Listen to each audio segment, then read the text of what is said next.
Alright, welcome back. So apparently there was some issues with my mic when I recorded this, so this is going to be a post recording audio track that I'm putting on top of this. So that's why it may be a little weird, not quite organic. So it's also a couple days after I recorded this. I think I recorded this video maybe 3 or 4 days ago, and then I was just going back to start editing it and realized that something was wrong with my mic when I was doing this, and it wasn't actually picking up my real-time voice. So I'm not sure if I'm gonna narrate the whole video. I haven't decided yet.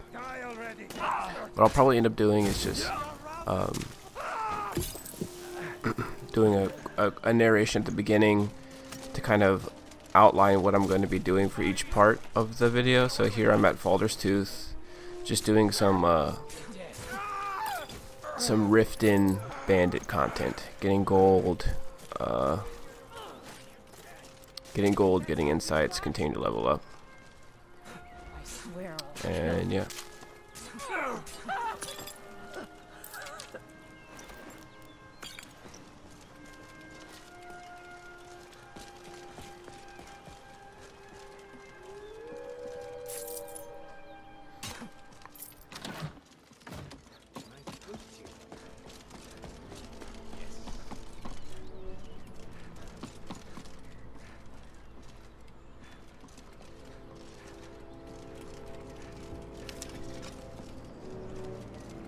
The dogs, boys. Never should have come here. Enough.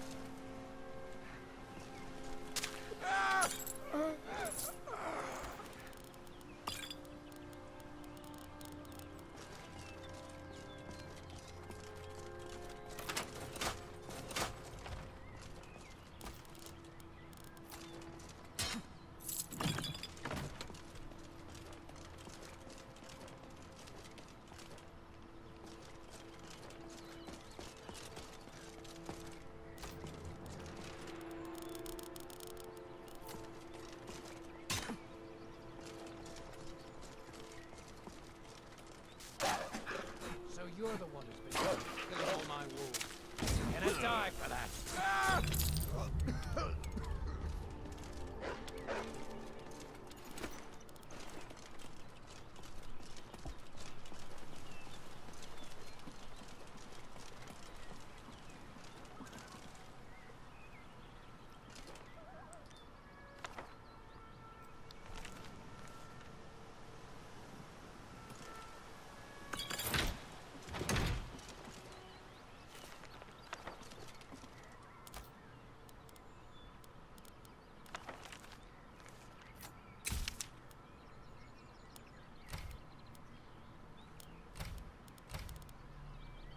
So here, finally able to push to Alchemy 50, which is a big milestone, I would say, in this build. I believe I already have the perks available to go ahead and take the improved poisons perk as well as catalysis, and then the second part, yeah, we're doing it here. So now I have 3 perks, and I'm able to use the 1, 2, 3. Yes. So part of this video is going to be at the end after I finish doing some bandit content, just make a new set of potions with my new skills.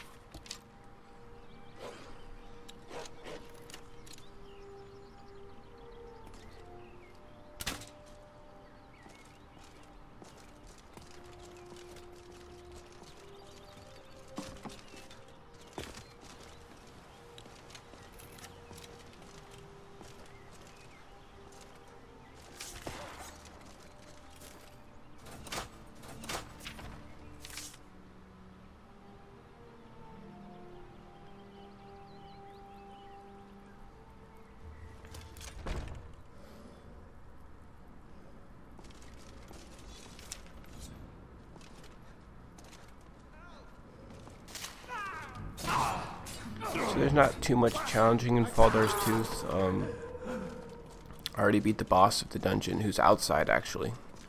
The inside part isn't even really, I don't even really need to do it because I have the quest and everything. And got the boss chest already, so inside is just kind of extra on top. Just more insights from the actual bandits in here. More insights and more gold essentially. You're gonna die for that. Far east. Won't get away with that.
Here I'm debating if I want to take it.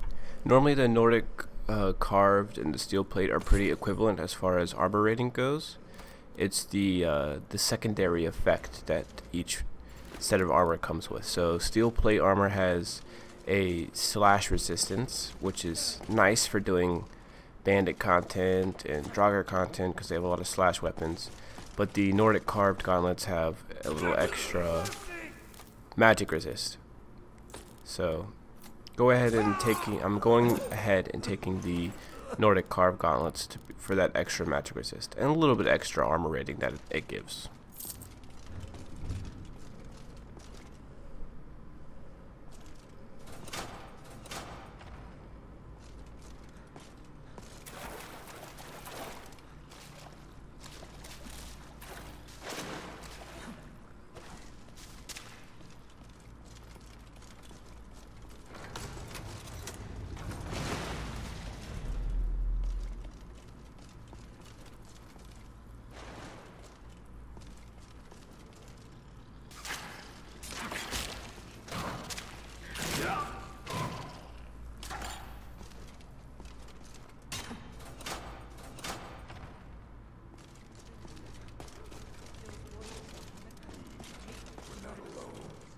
Time to end this little game.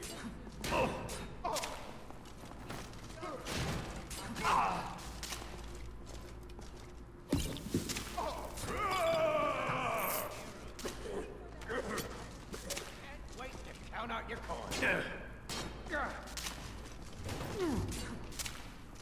You're gonna die for that. Far east. Won't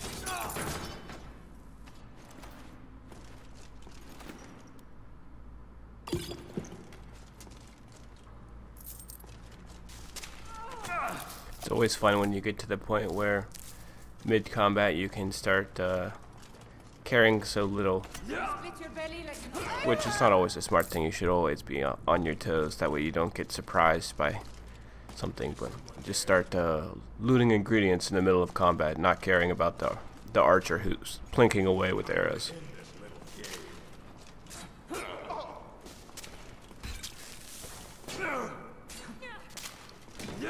Are you prepared to die?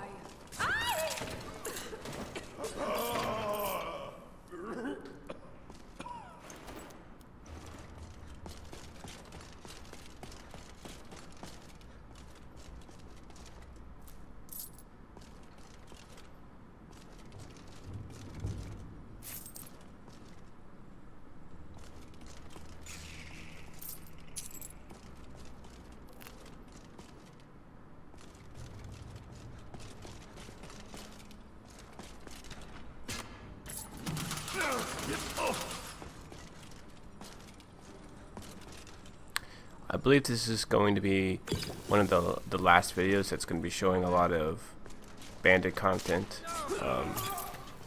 As you can see here, it's just pretty safe.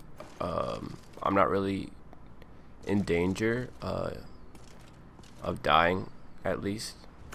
The only kind of bandit really that I have to worry about is getting overwhelmed and there being trickster bandits, and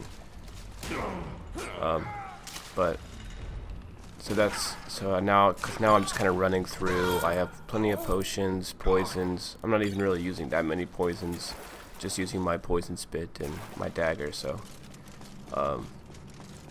I can tell when it's time to stop including the bandit content, when it's getting a little boring for me just running through and killing everyone. So it's probably getting boring for those watching as well. So I think this is the last episode where I'm showing a lot of bandit content. Of course, here I'm focusing on getting heavy armor up to, now that I have alchemy to 50, I want to get heavy armor up to 55? Yes, 55, and block up to 60. So those are my next limits that I'm getting to for those.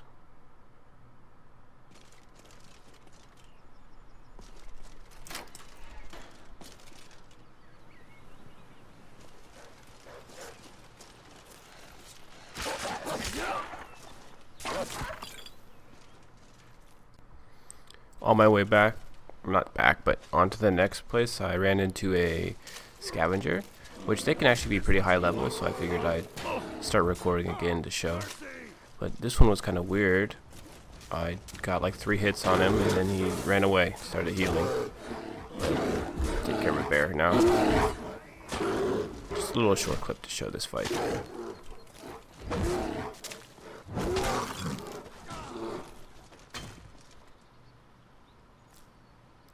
It's so fun to get for me, I don't know why I like it so much, but just putting the damage over time poison on somebody, and then just they start running away, and then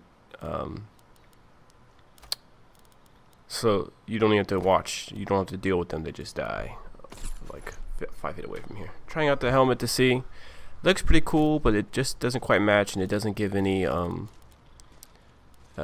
extra perks like the steel plate does, so going back out with it. But I'm gonna keep, or do I drop it? Yeah, go ahead and drop it. If I really want another one, there's one in Meridia's. Doing Meridia's quest, you can find one.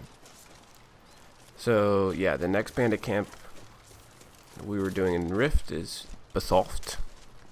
So I think it's 3 or 4 bandits here.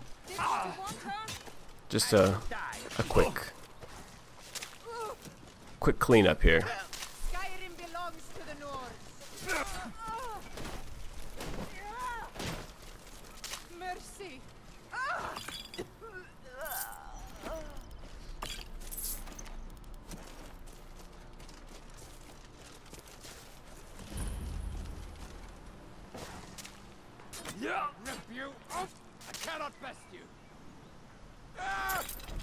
I think this is one of the most fun parts about Requiem, is that for the first hour, 2 hours of the game, every encounter is a little nerve-wracking. You can die at any time, but then once you hit like level 5, and usually level 3, level 5 in your build, you start to get some more confidence. And then at the point that I'm at now, level 10, it's just like you can just steamroll all the bandits that you were struggling with. It depends on your build, but especially with this build, once you get Nettlebane, get some good poisons, then bandits are just trivial. I have to take a fortify stamina to get into this chest since it's adept. I have high health and stamina, but not high enough to get to adept yet. Heading up to the Riften Watchtower, or the Rift Watchtower. It's just 3 orcs. If I remember correctly though, I think things get a little dicey here because this guy's got a staff. I didn't know that this orc could spawn with a staff actually. It's pretty interesting. Just so as to not risk it, I play it safe here on the rocks. use my poison spit, my crossbow. Although I don't have a poison on my crossbow, so a bit of an oversight here.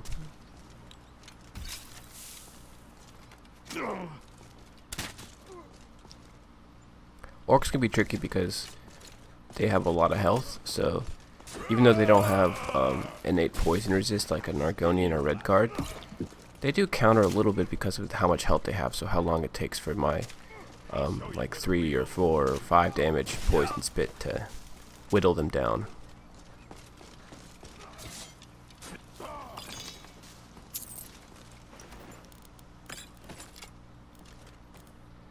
And if I remember correctly, this last orc kind of turns my own tactics against me. I don't know why I didn't just jump up the rocks there, but I have a kind of a tough time trying to get to him. I try and go on around, and then I can't actually reach him this way, so.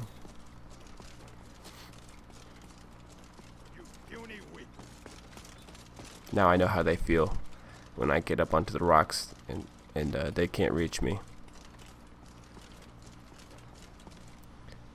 I think eventually I realized that I have to go around.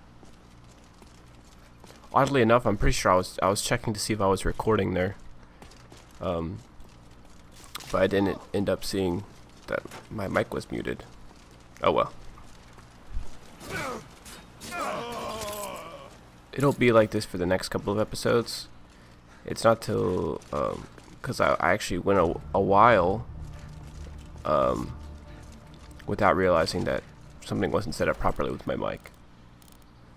But yeah, so that's the 3 orcs down. Took a little longer than it probably should have, but hey, it doesn't matter as long as we are alive at the end of it.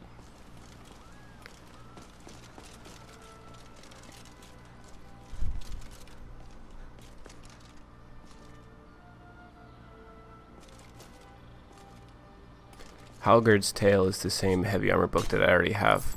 You get from the Companion's Hall. Alright, that's the Rift Watchtower. I'm gonna move on to, I think, Nilheim? Oh, I didn't even show Nilheim because it's so easy. So, on to the next. Coming up on Trevva's watch now. Are you here? I was expecting more, though. Trevva's watch, I've died here before in the same sort of level and position just because I underestimated the battle mage, I guess you can call, at the end of this dungeon. How I like to do it though is not go in the back way, but go in the front way. Kill all the bandits out front first, and then go in the back way and quickly do pretty much do the whole dungeon backwards.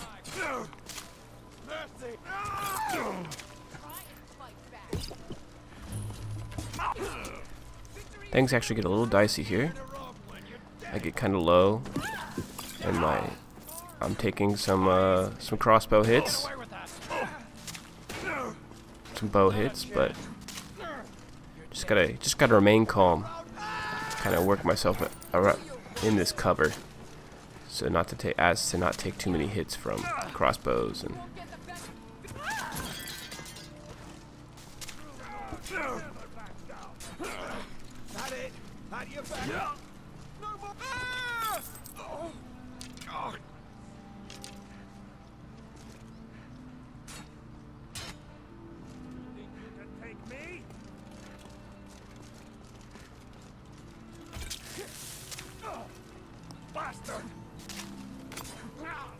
I'll have your head on the pike.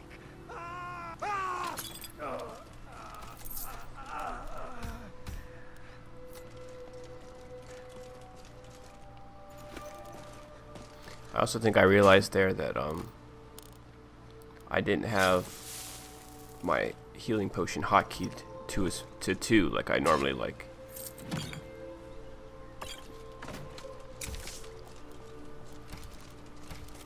Alright, continue on with heavy armor.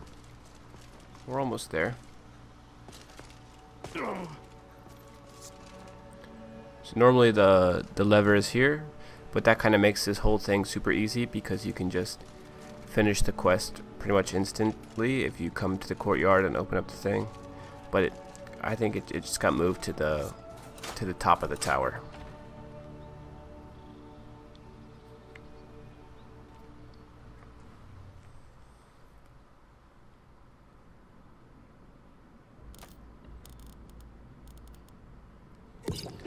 But as I said before, I have died here, so that's why you see me taking these extra precautions. This is the battle mage. Better to use a fortify health potion needlessly and survive than to not use one and die. That's the real, nope, yeah, gotta be careful about that too. Make sure I get poison spit re-equipped instead of increased skills.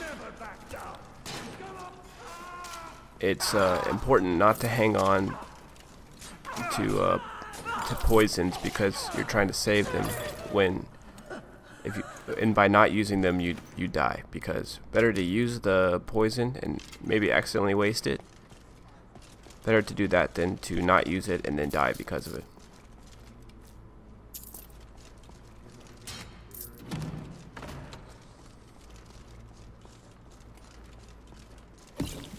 Someone there. Hear something? Over here. I'll kill you.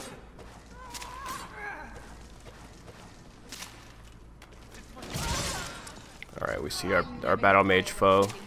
He's got ice. But he's not really even a battle mage because I think he just has, he can have a scroll, a staff. But this guy, he just had a couple of scrolls and then he has a mace, so he's actually not that bad.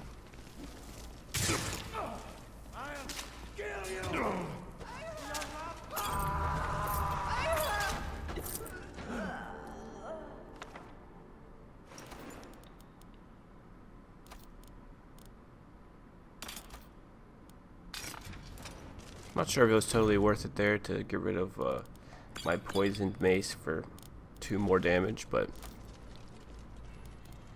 you never know. Like I said before, maybe that 2 damage will be the difference between life or death, and then I can always just put more poison on it. It's a bit dramatic.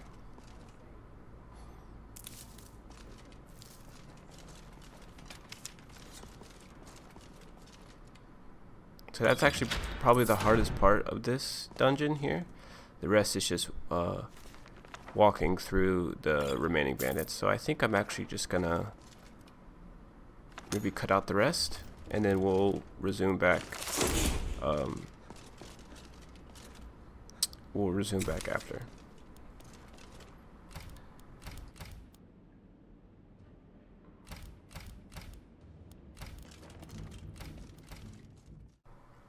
Alright, we're up in the north here.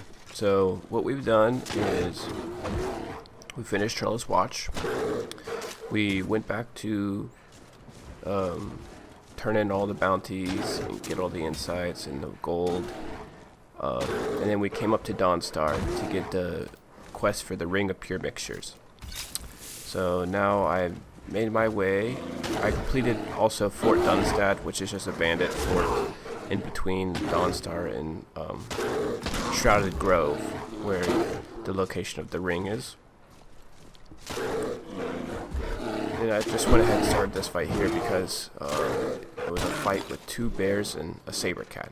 Luckily, it happened kind of all of a sudden, so I kind of started recording in the middle of it. But I believe one of the bears or something knocked me down, if I remember correctly, and I was kind of freaking out a little bit. And because I saw the saber cat running to me as well. Luckily, only one of the bears chased me when I got up and ran up behind that tree, and then the second bear and the saber cat just started fighting one another.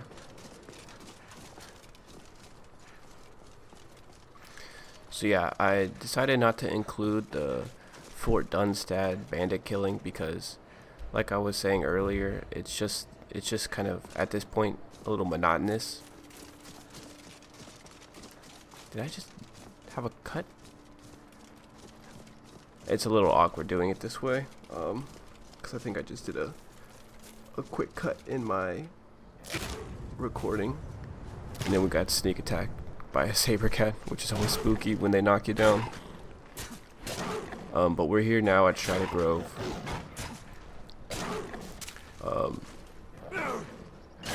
Yeah, killing kitties. big kitties. And then there are some Spriggans in Shrouded Grove, so I have to make sure. It's a good thing that I have my Spriggan killing torch. So I think Spriggans take extra damage from axes, which is why I have out my axe right now. But then the torch is really the counter. Because if you're tanky enough, then you can, especially if you have high poison resist, because I believe a lot of their damage is poison damage, then you can just continually bash them with the torch. As long as you have some sort of stamina regen and can continue to bash them, then you can kill them pretty easily. The trick is to make sure that you have enough, because the torch damage over time affects stacks. So you want to make sure that you have enough going that you can overwhelm their, you can overwhelm them before they can kneel and regen. Because it takes about like 2 or 3 seconds after they kneel for them to regen back their health. So it's very possible to get enough torch fire damage stacks on them to be able to kill them before they can get that 2 to 3 seconds.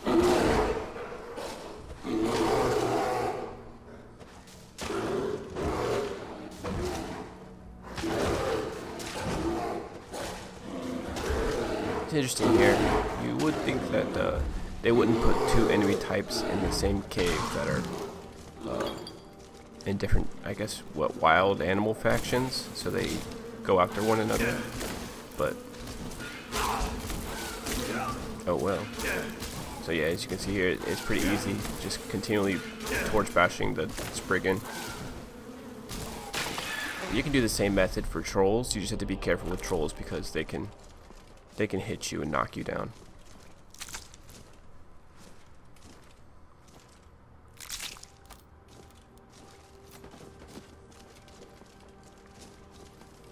And then boom, ring up your mixtures.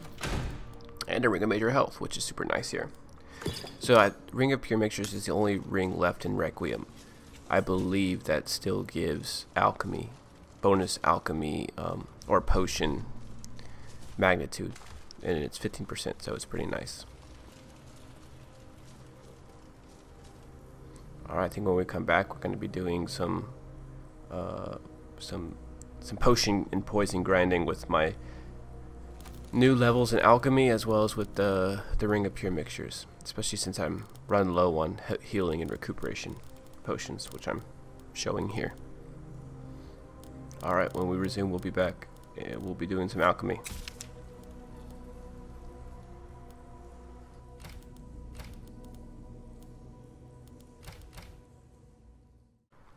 Alright, we're gonna do some alchemy now. Got our ring on, our new perks.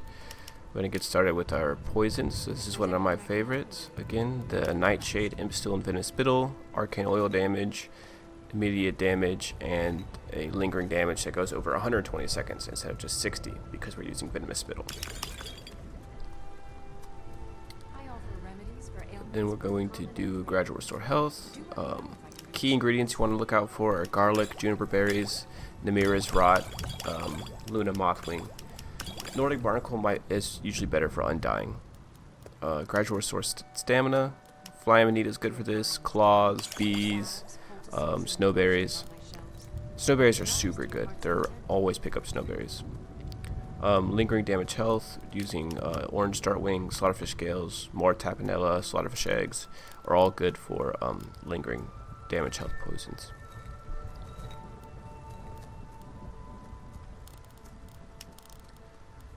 Wolf heart, saber cat heart, good for it does burning oil, chilling oil, immediate damage, and also frenzy. It's a really good poison.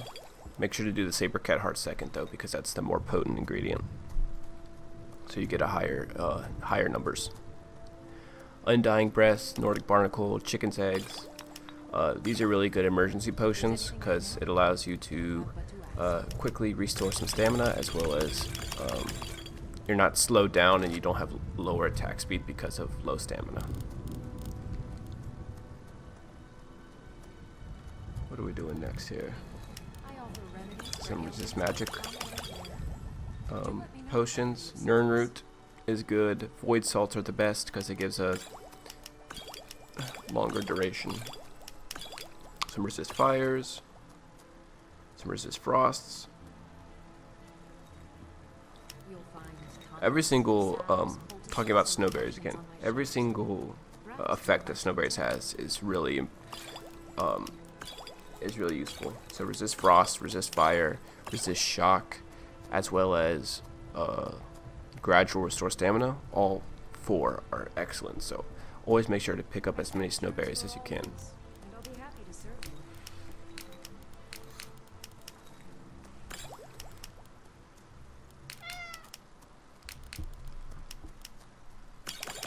Just doing some recuperation. Purple mountain flower, mud crab chitin, claws. Claws are really nice, and bees are really nice because they do recuperation potions and gradual stamina potions. So always good to pick up those when you see them.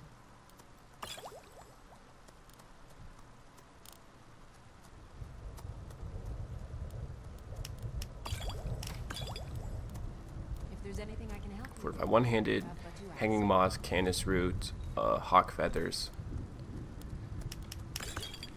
And so those are kind of the basis. I'm just gonna go through here. Those are all the individual types of potions. I think I'm just gonna go back through all the rest of my ingredients and supplement with some more. But that's the idea. So again, I appreciate if you made this far. Sorry it's a little awkward this time since I had those issues with my recording, but hopefully this worked out alright with doing a after the fact recording. But the next couple of episodes are going to be the same sort of format since I had issues with those as well. But again, if you made this far, thanks for watching, and see you in the next one.